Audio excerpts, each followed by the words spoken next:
بسم اللہ الرحمن الرحیم۔ السلام علیکم ورحمۃ اللہ۔ صاحبو، اسماء الہیہ کی ان نشستوں میں اب ہم اس مقام پر پہنچے ہیں۔ آپ اکثر ہمیشہ سنتے رہتے ہوں گے کہ اسماء کچھ جلالی ہیں اور کچھ جمالی ہیں۔ تو جمالی ناموں کا ذکر ہم نے کیا، الرحمن اور الرحیم، اور آج ہم اس ترتیب میں پہلے آنے والے ایک جلالی اسم کا ذکر کرنے والے ہیں۔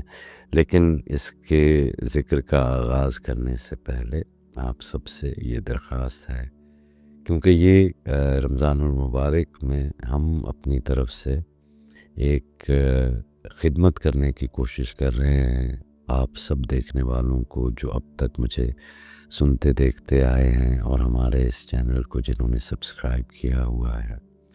تو یہ آپ کی خدمت ہے، اور ہم چاہتے ہیں کہ خدمت جو آپ کے لیے کی جا رہی ہے، آپ بھی اس خیر کو مزید بانٹیں، اور اس پروگرام کو اپنے چاہنے والوں کے ساتھ، یہ ذوق رکھنے والوں کے ساتھ، تمام مسلمانوں کے ساتھ ضرور اس کو شیئر کریں۔ اور اس پروگرام کو آخر تک دیکھنے سے ہی آپ کو پتہ چلے گا کہ اس پورے مضمون کے اندر آپ کے لیے کس انداز میں وہ فائدہ چھپا ہوا تھا۔ یہ اللہ کے اسماء کے اوپر پروگرام ہے۔ اگر آپ اس کو صرف 1-2 منٹ کے اندر سمجھنے کی کوشش کریں گے اور سمجھیں گے کہ آپ کو سمجھ بھی آ جائے، تو یہ اتنا انسٹنٹ نہیں ہے۔ اس کو سمجھنے کے لیے آپ کی توجہ کے سپین کو بھی بڑا ہونا ہے، اور کیونکہ رمضان المبارک ہے اور اس کے اندر آپ کو بہت ساری چیزوں سے رکنے کی پریکٹس کرنی ہوتی ہے، تو اسی طرح سے یہ جو بھٹکتی ہوئی توجہ ہے، جو ہر 3-4 سیکنڈ کے بعد ایک تبدیلی جاتی ہے، تو اس خواہش کے اوپر قابو پانا بھی ضروری ہے، میں سمجھتا ہوں آج کے دور میں۔ تو رحمت کے نام، جمال کے نام، جمال کے اسماء انسان کے دل کو نرم کرتے ہیں، اور جو جلال کے اسماء ہیں وہ دل کو سیدھا کرتے ہیں۔ صاحبو، کچھ اسماء انسان کو آغوش دیتے ہیں، اور کچھ اسماء انسان کو حد دیتے ہیں، اس کی باؤنڈز کے بارے میں بتاتے ہیں کہ تم اپنی جگہ پہچانو، اپنی حقیقت پہچانو، اور اپنے رب کی حقیقت کا ادب سیکھو۔ انہی اسماء میں، جلالی اسماء کی ترتیب میں، سب سے پہلا نام المالک، وہ بادشاہ جس کی بادشاہی کسی تاج کی محتاج نہیں، کسی تخت کی پابند نہیں، کسی وزیر کی ضرورت نہیں، اور کسی لشکر کے سہارے قائم نہیں۔ وہ بادشاہ جس کے لیے سلطنت ایک چیز نہیں کہ وہ اسے حاصل کرے گا یا وہ اسے کھو دے گا، سلطنت تو اس کی صفت کا ظہور ہے، اور کائنات اسی کے حکم سے ہو کر قائم ہے، اور اسی کے حکم سے نہیں ہو کر مٹتی ہے۔ المالک۔ تو المالک کی اس پڑھائی میں، اس کے علم کے اندر، ہم ملک کی بابت بھی بات کریں گے، ملائکہ یعنی فرشتے ہونے کا یہ مقام کیا ہے، اور پھر عبد المالک ہونا جو ہے وہ کیا ہے۔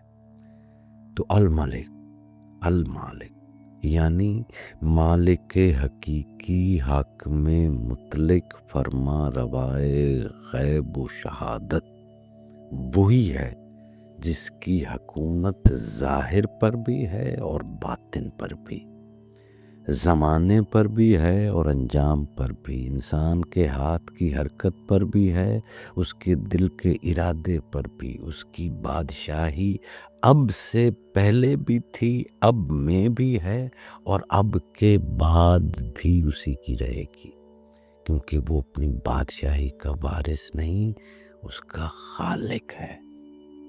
اس نے اپنے ملک کو عدم سے وجود میں پیدا کیا، اور اس کے حدود و مراتب کو اپنے حکم سے مرتب کیا۔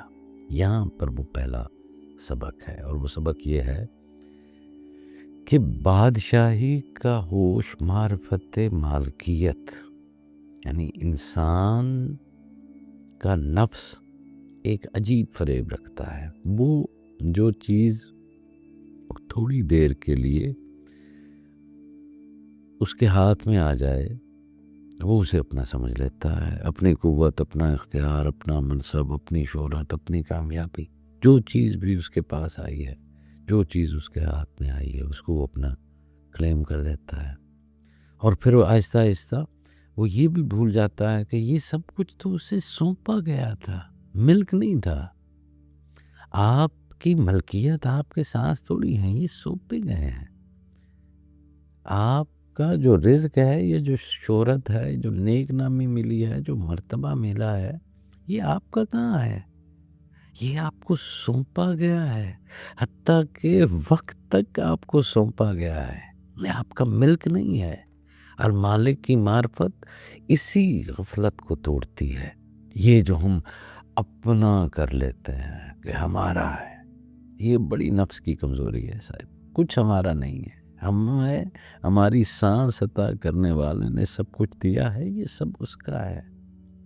تو یہ ہمارے ڈیپ روٹڈ ہے ہماری نفسیات میں. جب ہم چھوٹے سے بچے ہوتے ہیں تو وہ سب سے پہلے یہ میرا کھلونا ہے سے ہم اس کہانی کا آغاز کرتے ہیں.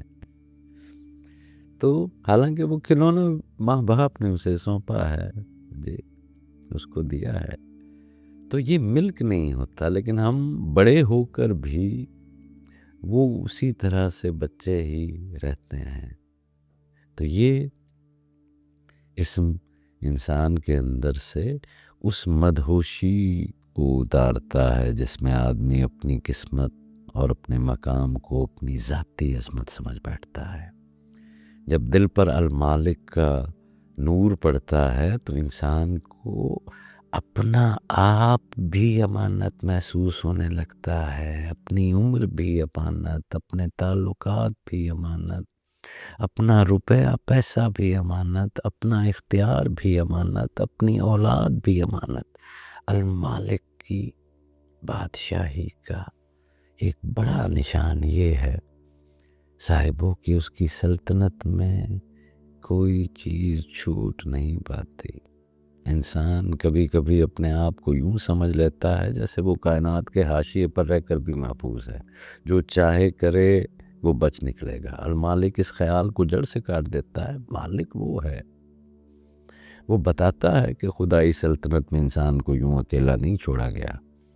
یہاں ایک حاکم مطلق ہے جس کے سامنے تمہاری حرکات بھی حاضر ہیں، تمہارے ارادے بھی، تمہارے الفاظ بھی، تمہاری خاموشیاں بھی، تمہاری چال بھی، تمہارے دل کے اندر کی بھی. تم جو کچھ ہو اور جو کچھ کرتے ہو وہ سب دیکھا جا رہا ہے، محفوظ ہو رہا ہے، اور اپنے وقت پر اس کا وزن ظاہر ہو جائے گا. آپ کو آپ کی حدود بتاتا ہے المالک. ملکیت کے کسی بھی واہمے اور گمان سے نکالتا ہے آپ کو. اور اسی لیے اس رب نے دنیا کو کارگاہ بنایا ہے، ایک ایسی سرزمین جہاں بندہ اپنے اعمال کی کاشت کرتا ہے، مزرعۃ الآخرہ. اور پھر اس نے قیامت کو دار القضاء بنایا، ایک ایسی عدالت کبریٰ جہاں ہر بیج اپنا پھل دکھائے گا. دنیا میں جو بویا جاتا ہے آخرت میں وہی کاٹا جاتا ہے. یہ عدالت کسی کی شان سے مروب نہیں، یہ عدالت کسی کی زبان سے فریب نہیں کھاتی، یہ عدالت کسی کے عنوانات سے متاثر نہیں ہوتی. وہاں اصل چیز حقیقت ہے، اور حقیقت المالک کی ملکیت ہے. یہاں دوسرا سبق بھی ہے. بادشاہ بھی ہو تو چرواہا ہے. دنیا کے بادشاہ، حکمران، استاد، والد، سب اگر غور کریں تو صرف نگہبان ہے. چند دن کے لیے، چند لوگوں کی ذمہ داری، چند امانتیں، چند حقوق.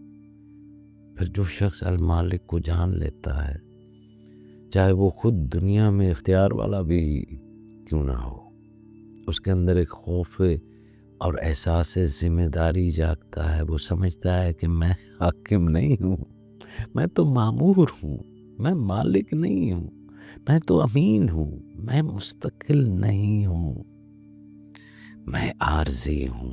اگر میں اپنے سپرد کیے گئے لوگوں پر عدل کروں، ان کی حفاظت کروں، ان کی ضروریات کا لحاظ رکھوں، ان کے دل نہ توڑوں، تو یہ سب عبادت بن جاتا ہے. اور آپ سب کے سب، یہ میں کو صرف اہل اقتدار کے بارے میں ہی بات نہیں کر رہا، ہر فرد ملکیت کے جس گمان کے اندر رہتا ہے، چاہے وہ باپ ہے، نہیں، چاہے وہ کسی کا باس ہے، یعنی جہاں جہاں پر بھی آپ اپنے آپ کو مالک سمجھنے لگ جاتے ہیں، وہاں وہاں پر آپ کو امین سمجھنا ہوتا ہے اپنے آپ کو. اور یہ المالک کا جو شعور ہے یہ آپ کو بتاتا ہے. تو جب آپ ان کو جو آپ کے زیر کفالت ہیں ان کی حفاظت کرتے ہیں، ان کی ضروریات کا لحاظ کرتے ہیں، ان کے دل نہیں توڑتے، تو یہ سب جو آپ کی زندگی ہے میرا بھائی، یہ سب کی سب عبادت ہے.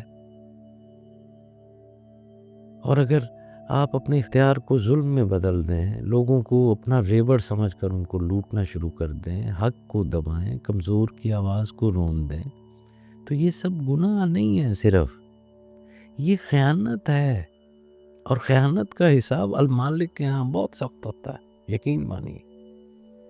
لیکن المالک کا خطاب صرف تخت والوں کے لیے مت سمجھیں آپ اس کو. یہ نام ہر انسان کے لیے ہے، کیونکہ ہر انسان کو کم از کم ایک چھوٹی سی سلطنت دی ضرور گئی ہے، اور وہ ہے آپ کا باطن. یہ بھی تو ایک سلطنت ہے. آپ اپنے باطن کے حکمران تو ہیں، مالک تو ہیں.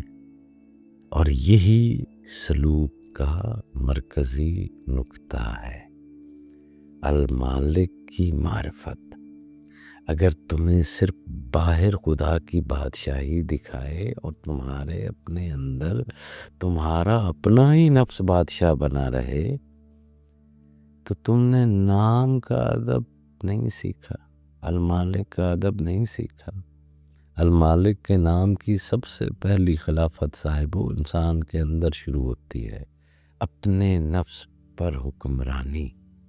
اور یہیں پر عبد المالک کا مقام ظاہر ہوتا ہے. یعنی عبد المالک کون ہے؟ وہ بندہ جس کے لیے اس کا رب کافی ہو جاتا ہے، جسے لوگوں سے کچھ درکار نہیں رہتا سوائے اپنے رب کے، جس کے اندر حسبی اللہ کی کیفیت بیٹھ جاتی ہے. ایسے بندے کو ایک باطنی اقتدار نصیب ہوتا ہے. وہ اپنے ارادوں کو قابو میں لاتا ہے، اپنے جذبات کی فوج کو نظم دیتا ہے، اپنے شکووں کی زبان کو لگام دیتا ہے، اور اپنے اعمال کی سمت کو درست کرتا ہے. یوں وہ اپنے اندر کی سلطنت میں سب سے پہلا عدل قائم کرتا ہے. اور اس اندرونی سلطنت کے نقشے کو بھی ذرا واضح کر لیں. تمہاری رعایا، یعنی اگر اندر ایک سلطنت ہے اور عبد المالک نے وہاں پر جو ہے وہ حکمرانی کرنی ہے، تو پھر آپ کی رعایا کیا ہے؟ آپ کی زبان. تمہاری رعایا تمہاری زبان ہے، تمہاری نگاہ ہے، تمہارے ہاتھ ہیں، تمہارے کان ہیں، تمہارا وقت ہے، تمہاری سوچ ہے، تمہارے اعمال ہیں، تمہارے لشکر ہیں، تمہاری خواہشات ہیں، تمہاری آرزویں ہیں، تمہاری شہوت ہے، تمہارا غضب ہے، تمہارا غصب ہے، تمہاری حرص ہے، تمہارا لالچ ہے، تمہاری خود پسندی ہے. اگر یہ لشکر تمہارے عقل و ایمان کے تابع ہو جائے تو تمہارا اندر آباد ہو جاتا ہے، اور اگر یہ لشکر بغاوت کر دے تو تمہارا اندر ویران ہو جاتا ہے، چاہے باہر سب کچھ بھی درست نظر آئے۔ اور مالک کے نام کا ذوق انسان کو یہ سکھاتا ہے کہ حقیقی بادشاہی کنٹرول نہیں، عدل ہے۔ حقیقی بادشاہی غلبہ نہیں، امانت ہے۔ اقتدار نہیں، ذمہ داری ہے۔ تم اپنے اوپر ہوگا حکم چلانا سیکھو، اپنی خواہش پر، اپنے غصے پر، اپنے غضب پر، اپنی زبان پر ویسے ویسے مالک بننے کی کوشش کرتے ہیں۔ ہماری ملکیت میں یہ ہے، ہماری ملکیت میں یہ ہے، خود اپنی خواہشوں کے غلام ہیں۔ آپ کی ملکیت میں آپ کی زبان ہے، لیکن ہمیشہ بغاوت کر جاتی ہے۔ ہمیشہ آپ کسی کا دل دکھا دیتے ہیں، غرور بھرے جملے بول دیتے ہیں۔ تو آپ کو معلوم ہوگا کہ نفس کی سلطنت میں ایک لفظ بھی رعایا ہے، اور ایک نگاہ بھی رعایا ہے، اور ایک سوچ بھی رعایا ہے۔ اگر تم نے ان پر ظلم کیا، اپنی نگاہ پر، اپنی زبان پر، اگر ان پر آپ نے ظلم کیا تو آپ نے اپنی سلطنت کو اجاڑ دیا۔ اور ہم یہ ظلم کرتے ہی رہتے ہیں اپنے نفس کی اس رعایا پر۔ اور پھر جب دل پر المالک کا نور گہرا ہوتا ہے تو تب کیا ہوتا ہے؟ تو پھر انسان کے اندر ایک جلالی سکون اترتا ہے۔ پھر وہ شخص حالات سے نہیں ٹوٹتا، لوگوں کے رویے اس سے کچھ نہیں کہتے، دنیا کے اتار چڑھاؤ سے وہ اپنی قدر نہیں ناپتا، کیونکہ وہ جان لیتا ہے کہ اصل ملکیت لوگوں کے ہاتھ میں نہیں، المالک کے ہاتھ میں ہے۔ کوئی تمہیں دے بھی تو بھی اس کی عطا، کوئی تم سے لے لے تو بھی اسی کا حکم۔ یہ سمجھ آنے کے بعد بندہ دنیا سے لڑتا نہیں ہے، دنیا کو اللہ کے نظام کے اندر سمجھ لیتا ہے۔ وہ اپنے حصے کے عمل کو مضبوط کرتا ہے اور نتیجے کو المالک کے سپرد کر دیتا ہے۔ اسی مقام پر یا مالک کا ذکر دل میں ہیبت بھی پیدا کرتا ہے اور وقار بھی۔ یاد رکھیے، یہ ہیبت لوگوں پر روب ڈالنے کے لیے نہیں، یہ ہیبت نفس کے بت کو توڑنے کے لیے ہے۔ یہ وقار جو ہے شہرت کی طلب کے لیے نہیں، یہ وقار ذمہ داری کے لیے ہے۔ جب بندہ سچائی سے یہ مقام پالے کہ میرے لیے میرا رب کافی ہے، تو المالک کی تجلی اس کے اندر استقامت بن جاتی ہے۔ پھر وہ جھوٹ سے بچتا ہے، ظلم سے بچتا ہے، خیانت سے ڈرتا ہے، اور حق کے سامنے جھک جاتا ہے۔ یہاں پر جیسے میں نے پروگرام کے آغاز میں بتایا تھا کہ ہم عبد المالک کی بابت بھی بات کریں گے، اور پھر یہ ملک، یہ عالم ملکوت جو ہے یہ کیا ہے؟ تو مالک اور ملک کی آواز میں بھی ایک نسبت سی محسوس ہوتی ہے نا، جیسے حکم اور اطاعت، اقتدار اور نظام۔ جی، فرشتے اللہ کے حکم کے تابع ہیں، ان کی حقیقت میں سرکشی نہیں، ان کا وجود ہی اطاعت کی صورت ہے۔ گویا المالک کی سلطنت میں جو سب سے پاکیزہ نظم ہے وہ فرشتوں کے جہان میں جلوہ گر ہے۔ حکم بھی اللہ کا، اطاعت بھی اللہ کے لیے۔ بندے کا کمال یہ ہے کہ وہ اختیار رکھتے ہوئے بھی اطاعت کی طرف لوٹ جائے، اور یہی خلافت ہے۔ اختیار کو عبادت بنا دیا، اور جب یہ مالک کا ذکر اس احساس کے ساتھ کیا جائے کہ باطن کی ہر حقیقت، ہر فیصلہ، ہر نتیجہ اسی دست جلال میں ہے، تو یہ ذکر خود بخود یا مالک الملک کے مفہوم سے جڑ جاتا ہے۔ یعنی وہ جو ملک بھی اسی کا ہے، اور ملک کے ظاہر و باطن کے سب نظام بھی اسی کے قبضے میں ہیں۔ ایسے میں دل کو ایک عجیب سا بیلنس ملتا ہے، آسمان و زمین میں اعتماد، اپنے اندر ایک سکون۔ تو یہ ذکر خاص طور پر ان دلوں کے لیے سہارا بن جاتا ہے جو خود کو بے وقت محسوس کرتے ہیں.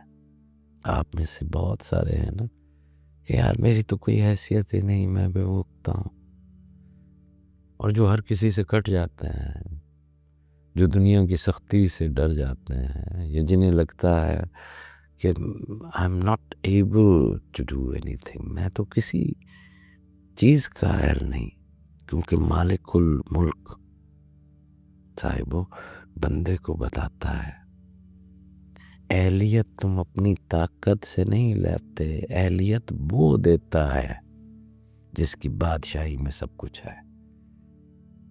آپ اپنی اہلیت کو ہی سب کچھ سمجھے چلے جا رہے ہیں. یہ اہلیت عطا کس نے کی ہے؟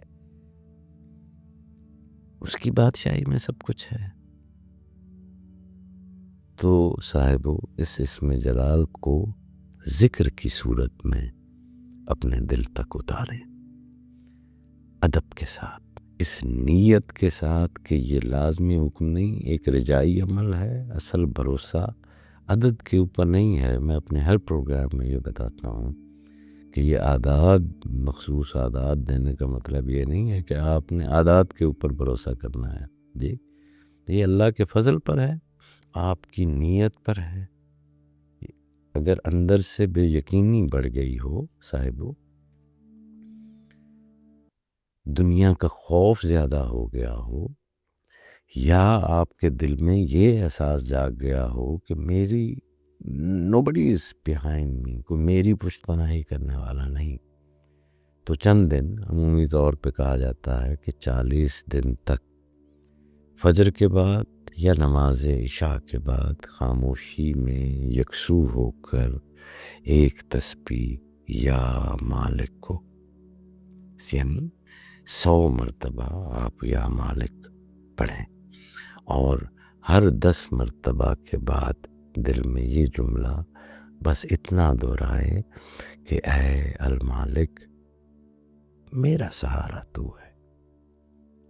اور اگر دل ٹوٹا ہو، اپنی قدر کھو چکے ہوں، یا اپنے وجود کو بے معنی سمجھنے لگ گئے، تو یا مالک کے ساتھ یا مالک الملک جوڑ دیں، اور یہ بھی ایک تسبیح 100 مرتبہ، یعنی ایک تسبیح پڑھیں یا مالک الملک، اور آخر میں عرض کریں کہ اے مالک الملک میرے اندر بھی اپنا نظام قائم کر دے. یہی وہ خاص دعا ہے جسے بعض روایت میں حضرت خضر کی طرف منسوب کیا جاتا ہے. تو اسے آپ منسوب سمجھتے ہوئے شفا کی نیت سے باذن اللہ پڑھ سکتے ہیں، اس یقین کے ساتھ کہ شفا دینے والا اصل میں اللہ ہے. دعا محض سبب ہے مریض پر یا اپنے اوپر. تو اللہ کریم آپ کو المالک الملک سے جوڑے، آپ کو عبد المالک بنائے، آپ کی حکومت آپ کے نفس، آپ کے باطن کے اوپر قائم کرے. اے المالک، اے کائنات کے مالک حقیقی، ہمارے دلوں سے خودی کی بادشاہی کو توڑ دے اور اپنی بادشاہی کا ادب ہمارے اندر قائم کر دے. ہماری زبان کو عدل دے، ہماری نگاہ کو پاکیزگی دے، ہمارے ہاتھ کو امانت دے، ہمارے ارادوں کو خیر کی سمت دے. اے المالک ہمارے اندر کے لشکروں کو قابو میں کر دے، ہمارے نفس کی بغاوت کو ختم کر دے، اور ہمیں اپنے حکم کے تابع کر دے. آمین ثم آمین.